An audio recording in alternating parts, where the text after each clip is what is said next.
Окей, това е програмата Plugin Doctor и с нея ще погледнем под капака, както се казва, на плагините. Сега, горния е Spark версията, долния е DSP версията.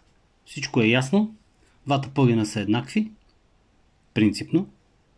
Сега какво ми направи веднага впечатление, както и на вас съм убеден, още с зареждането с дефолтните настройки са това, виждаме някакъв gain reduction, който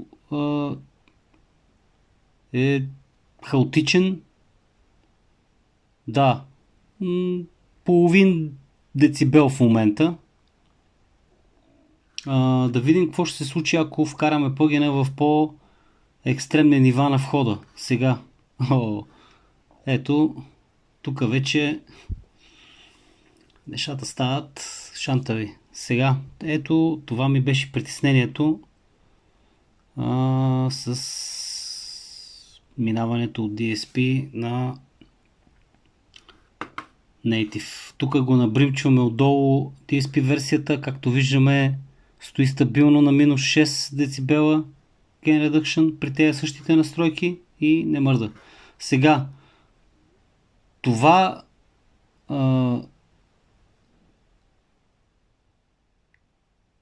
движение на тази стрелка не е просто движение. Това е Gain Reduction, който в ситуация на компресиране никой не би искал да се случва с материала, който влиза и излиза от този плагин. Тук да пробваме различни настройки на радиото, да видим тук какво се случва. Общо взето същата работа, никаква промяна. Това не е окей. Най-вероятно е някакъв бъг, който се надявам да поправят.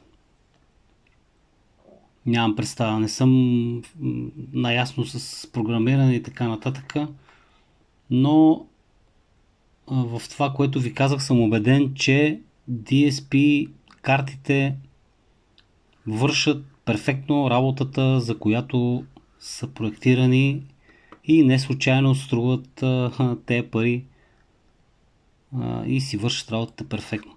Сега отиваме тук горе да проверим фазово дали имат някакви различия на двата плагина. Вкараме ги отново в дефолт настройките, за да са еднакви. Така, 2 към 1, слагаме и долу и виждаме, че фазово нямат абсолютно никаква разлика, идентични са, което е нормално, не би трябвало. Сега отиваме, това беше линейен анализ, отиваме на хармоничен анализ, който ни дава възможност да видим THD изкривяването, което е добавянето на тези така скъпи хармоници, които всички търсят от тези устройства и им се радват, и това им е славата. Сега, тук ще подам 1 кГц на минус 18, което е, всички знаем, sweet spot на тези хардуерни устройства и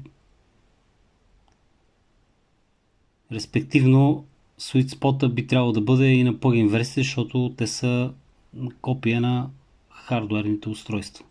Така че нивото минус 18 би трябвало да бъде sweet spot на плагина. Сега ще усила леко, за да може да видим по-хубаво графиката, дали има разлики в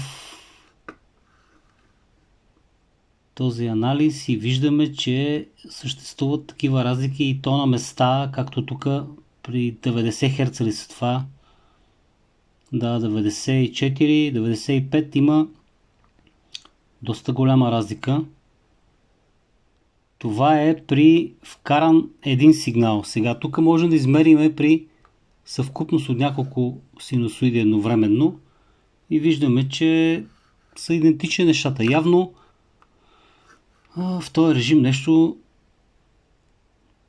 Spark версията има разлика с DSP версията. Да пробваме различни настройки. Да, ще кажете, да, супер малка разлика, едва доловима, но както споменах в началото, това е много малка разлика, която обаче е мултиплицирана 30 пъти или 20 пъти с този плагин ще даде не добър резултат или поне не оптималния, който всички искат да получат от този иначе страхотен плагин на Universal Audio. Това ми беше притеснението, за съжаление явно се потвърждава. Надявам се, че това е бъг и е просто нещо, което те ще оправят. Те са много сериозна компания и мисля, че ще го решат. Дълбоко се съмнявам, че не са наясно с тези неща и че едва ли не аз тук ще открия топлата вода. Убеден съм, че те са наясно с това нещо, но най-вероятно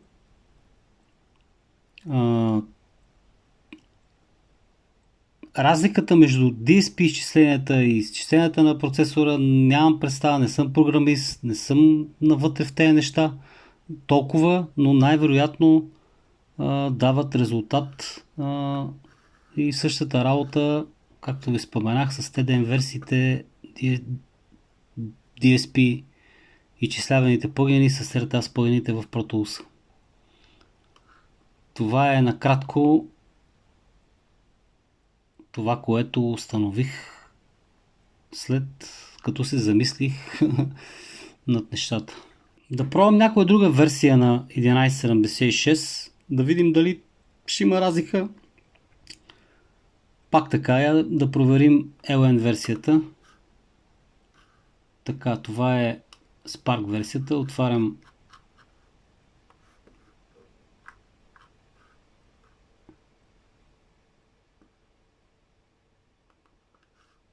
и DSP версията. Дефолт настройките са това. Спектралния анализ на хармониците. Ето виждаме тук. Пак има несъответствия. Не са еднакви плагините.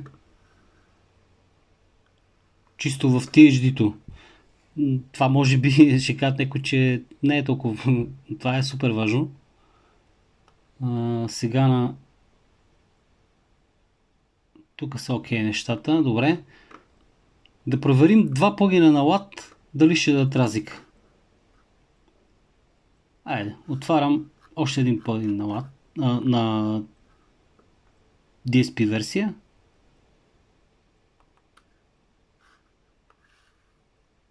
И виждаме абсолютно едно към едно. Затова ви говорих.